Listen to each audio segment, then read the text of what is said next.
Presenting max steel. इस कहानी की शुरुआत में हमें मैक्स नाम की एक लड़की को दिखाया जाता है जो आज कई सालों के बाद अपनी मॉम के साथ उस शहर में उस घर में वापस लौटा है जहां पर उसका जन्म हुआ था। दरअसल जब मैक्स कुछ महीने का ही था तो उसके पिता की एक तूफान में फंसकर मृत्यु हो गई थी, जिसके बाद उसकी मॉम उसे शहर से लेकर चली गई। पर आज कई सालों के बाद वो उस घर में लौटा है जहां पर उसका जन्म हुआ था। मैक्स अपने पिता के बारे में बहुत कुछ नहीं जानता। उसके पिता ने उसके लिए एक गैलेक्सी टॉय बनाया था जो आज भी उसके घर पर होता है। पर यहाँ पर जब वो अपने सामान को अनपैक कर रहा होता है तभी वो चलते हुए टीवी के सामने जाता है और जब उसका हाथ टीवी की स्क्रीन के पास होता है तो स्क्रीन में अजीब सी वेव बनना शुरू हो जाती है जो देखकर मैक्स को बहुत अजीब लगता है क्योंकि ये सब कुछ नॉर्मल नहीं है। और मैक्स साइकिल से अपने स्कूल की तरफ निकल पड़ता है। तभी रास्ते में उसे एक एरिया दिखता है जो कि रिस्ट्रिक्टेड होता है, यानी कि अंदर कोई नहीं जा सकता। दरअसल यहाँ अंदर कभी मैक्स के पिता की लैब हुआ करती थी। अब मैक्स की मॉम का मैक्स को कॉल आता है, पर जब वो अपने कॉल को रिसीव करने के लिए स्वाइप करता है तो एक बार फिर से उसके मोबाइल पर वैसी वेव बनना शुरू हो जाती है जैसी टीवी स्क्रीन पर बन रही थी। और उसका मोबाइल ऑफ हो जाता और ठीक उसी वक्त हमें लैब के अंदर दिखाया जाता है जैसे कोई चीज एक्टिवेट हो रही है और इसका कारण ये है कि मैक्स लैब के बाहर है। मैक्स स्कूल पहुंचता है तो उसे पता चलता है कि उसके फादर को यहाँ हर कोई जानता है। उसके फादर की इस शहर में बहुत इज्जत है। यहीं स्कूल में उसकी मुलाकात एक लड़की से होती है जिसका नाम सोफिया है। जल्दी इन दोनों की दोस्ती हो जाती है। अब अगले दिन मैक्स के घर पर डॉक्टर माइल्स आते हैं जो मैक्स को बताते हैं कि तुम्हारे पिता एनटेक कंपनी में काम किया करते थे जो कि एडवांस रिसर्च कंपनी है। मैं भी उन्हीं के साथ काम किया करता था। दरअसल मैक्स की मॉम ने कभी मैक्स को उसके पिता के बारे में कुछ नहीं बताया। वहीं हमें उस लैब को दिखाया जाता है जहाँ कभी मैक्स के पिता काम किया करते थे, जिसके बाहर मैक्स अपनी साइकिल से गया था और अंदर कुछ एक्टिवेट हो गया था। वहाँ और भी साइंटिस्ट होते हैं और तभी पानी में एक ब्लास्ट होता है। पानी हवा में ही रुक जाता है जैसे पानी जिंदा हो गया हो। अब पानी को टच करने के लिए एक साइंटिस्ट आगे बढ़ता है पर दूसरा पावर ऑफ कर देता है, जिसके बाद पानी से कुछ निकलकर भाग जाता है। हालांकि उसे रोकने की बहुत कोशिश की जाती है लेकिन चारों तरफ अंधेरा होने की वजह से वो उसे रोक नहीं पाते और वो फ्लाइंग ऑब्जेक्ट यहाँ से निकल जाता है। वही माइल्स को दिखाया जाता है जो अपने घर में अपने पिता की लैब के हादसे के बारे में इंटरनेट पर पढ़ना शुरू कर देता है। उसे पता चलता है कि उसके पिता की लैब में एक बहुत बड़ा तूफान आया था जो कि नेचुरल तूफान नहीं था और उस तूफान में उसके पिता की मृत्यु हो गई। अब वो पढ़ रहा होता है कि तभी उसका कंप्यूटर अपने आप ही बंद हो जाता है। मैक्स को गुस्सा आता है और वो अपने हाथ को टेबल पर मारता है और तभी उसके हाथ से एनर्जी वेव्स निकलना शुरू हो जाती है जिन वेव्स को अब वो देख भी सकता है। वो अपने हाथ को जैसे बंद करता है वेव्स निकलना बंद हो जाती है, पर अगले पल जब वो अपने हाथ को खोलता है वो वेव्स बहुत फोर्स से बाहर निकलती है जिससे वो नीचे गिर जाता है। मैक्स को समझ में आ चुका है कि ये उसकी पावर है और उसे इस पावर को कंट्रोल करना सीखना होगा। इसीलिए अगले दिन वो अकेला ही जंगल में जाता है और अपनी पावर को कंट्रोल करने की कोशिश करता है लेकिन वो इसमें कामयाब नहीं होता।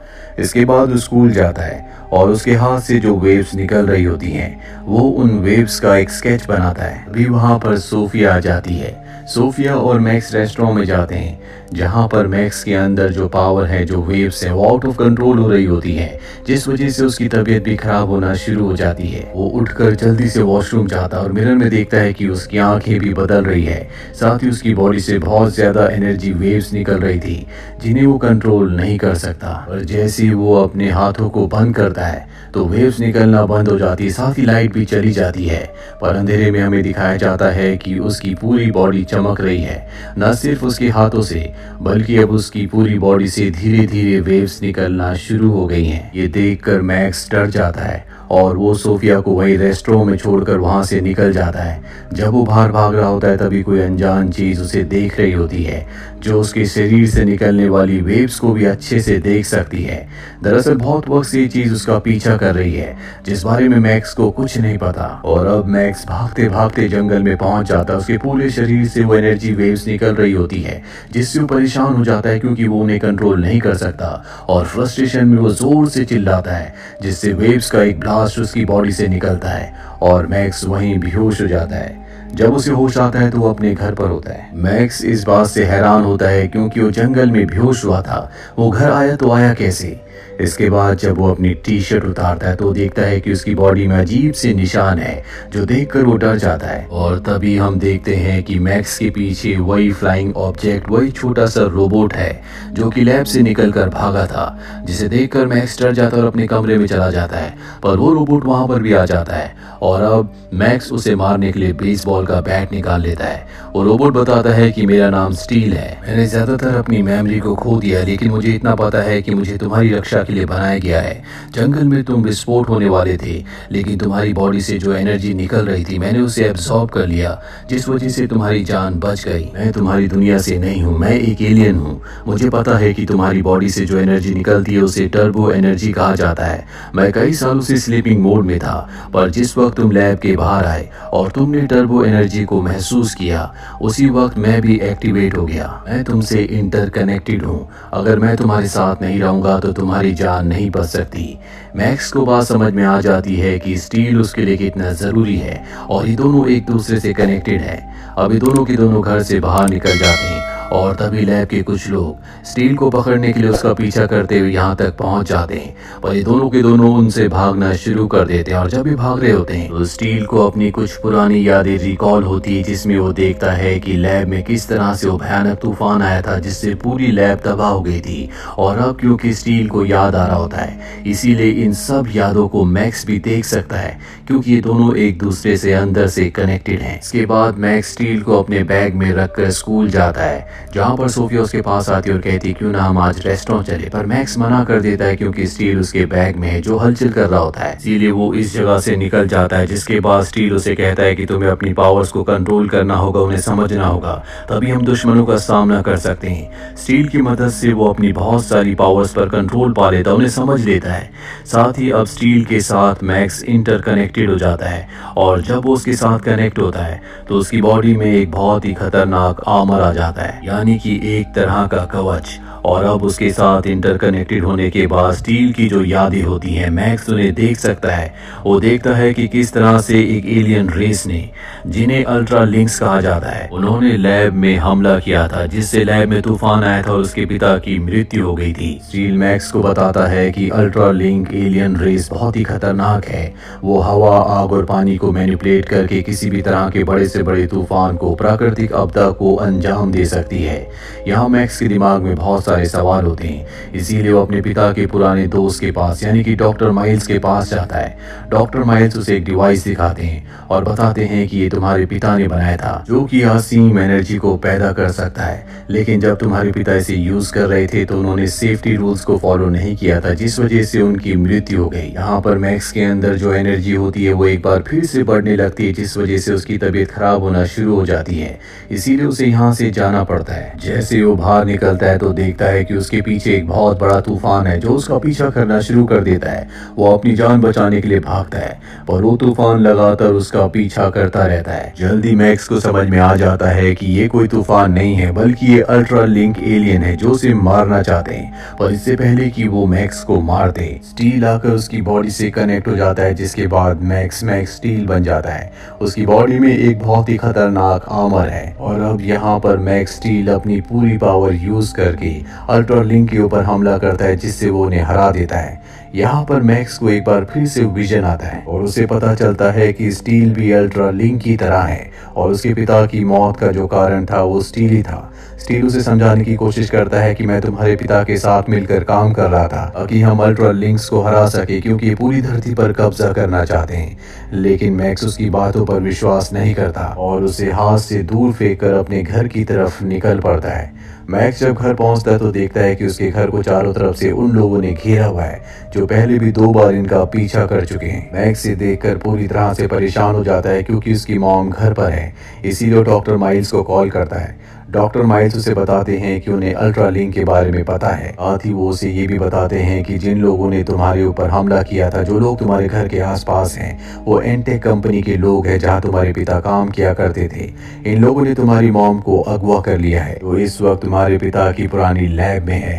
ये सुनने के बाद मैक्स अपने पिता की लैब के लिए निकल पड़ता है वहीं हमें सोफिया को दिखाया जाता है जो उसकी मॉम को कॉल करती है और सब कुछ बता देती है। यहाँ हमें पता चलता है कि डॉक्टर माइल्स ने मैक्स को झूठ कहा था, उसकी मॉम अगवा नहीं हुई है, बल्कि वो एनटेक कंपनी की बहुत बड़ी शेयर होल्डर है और अब उसे पता चल चुका है कि उसकी बेटे की जान खतरे में है। इसीलिए वो एनटेक कंपनी के एम्प्लॉय से कहती है कि जाओ और मेरे बेटे को वापस लेकर आओ। उन लोगों को मैक्स की मॉम की बात माननी पड़ती है क्योंकि वो कंपनी की बहुत बड़ी शेयर होल्डर है। वहीं मैक्स को दिखाया जाता है जो अपने पिता की लैब में पहुंच जाता है। वो देखता है कि स्टील को उसी के पिता के बनाए हुए डिवाइस के अंदर ट्रैप किया गया है और अब मैक्स को एक बार फिर से पास्ट के विजन्स आते हैं जिसमें वो अपने पिता को देखता है और उसे पता चलता है कि उसके पिता कोई आम इंसान नहीं थे, बल्कि वो भी एक एलियन थे। उनके अंदर भी टर्बो एनर्जी थी जो इस वक्त मैक्स के अंदर है और स्टील उसके पिता का साथी था। ये दोनों मिलकर अल्ट्रा लिंक को हराना चाहते थे और उन्हें हराने के लिए मैक्स के पिता ने वो एनर्जी प्रोड्यूस करने वाली मशीन को बनाया था और जब वो स्टील के साथ मिलकर उस मशीन को एक्टिवेट करते हैं ताकि वो अल्ट्रा लिंक को हरा सके, उन्हें खत्म कर सके, पर तभी उनके सिस्टम को कोई करप्ट कर देता है जिस वजह से अल्ट्रा लिंक से तूफान क्रिएट करके उसके पिता को जान से मार देते हैं। और वो मशीन को करप्ट करने वाला और कोई नहीं बल्कि मैक्स के पिता का दोस्त डॉक्टर माइल्स ही था। दरअसल उसे मैक्स के पिता की सारी पावर, सारी एनर्जी चाहिए थी, इसीलिए उसने अल्ट्रा लिंक्स एलियंस के साथ समझौता कर लिया था ताकि उनकी मदद से मैक्स के पिता की सारी एनर्जी को एब्जॉर्ब कर ले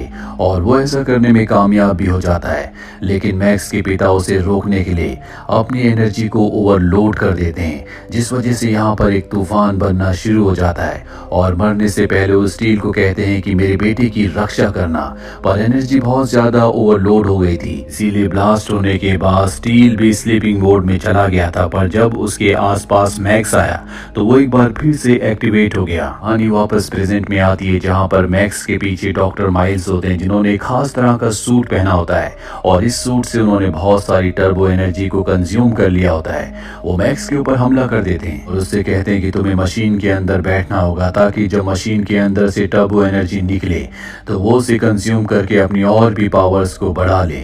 मैक्स उनकी बात मान जाता है और मशीन के अंदर चला जाता है, पर मशीन के अंदर वो स्टील के साथ कनेक्ट होकर अपनी एनर्जी को बहुत बढ़ाता है जिससे वो टर्बो मोड को अचीव कर लेता है और उसकी वजह से मशीन में ब्लास्ट होता है जिससे मशीन नष्ट हो जाती है। इसके बाद वो माइल्स का सामना करता है, इन दोनों के बीच में भयानक लड़ाई होती है। यहाँ पर मैक्स स्टील को अब भी अपनी एनर्जी, अपनी पावर को अच्छे से यूज करना नहीं आता, इसीलिए उसके ऊपर माइल्स हावी होना शुरू हो जाता है। अब यहाँ पर मैक्स की मॉम के लोग भी आ जाते हैं और ये भी माइल्स को कंट्रोल नहीं कर पाते क्योंकि उसके अंदर शक्ति असीम है। इसीलिए मैक्स स्टील उसके पास जाता और कहता है कि तुम्हें मेरी एनर्जी चाहिए, तुम मेरी एनर्जी ले सकते हो। और इसके बाद उसके अंदर जितनी भी एनर्जी होती है वो सारी की सारी टर्बो एनर्जी वो उसके सूट में ट्रांसफर करना शुरू कर देता है जिससे एनर्जी बहुत ज्यादा बढ़ जाती है जिस वजह से माइल्स का सूट ब्लास्ट हो जाता है और माइल्स की भी मृत्यु हो जाती है।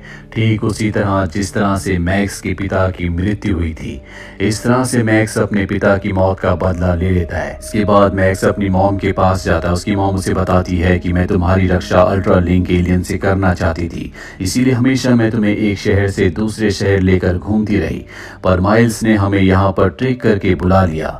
मुझे उसके इरादों के बारे में कुछ नहीं पता था, पर अल्ट्रा लिंक एलियन से लड़ने में अब मैं तुम्हारी मदद करूंगी। वो उसे एक स्टोन देती है। इस स्टोन को वो उस गैलेक्सी टॉय के साथ कनेक्ट करता है जो उसके पिता ने उसके लिए यहाँ पर छोड़ा था और जैसे वो उसे उससे कनेक्ट करता है तो पूरी तरह से एक्टिवेट हो जाता है जिसके बाद उसे पता चल जाता है कि उसके पिता किस प्लेनेट से आए थे। साथ ही वो सोफिया से अपने बिहेवियर के लिए माफी मांगता है और उससे रात को डेट पर चलने के लिए कहता है जिसके बाद ये दोनों डेट पर जाते हैं और ये फिल्म, ये कहानी यहीं पर खत्म हो जाती है। उम्मीद करते हैं कि ये कहानी आपको पसंद आई होगी।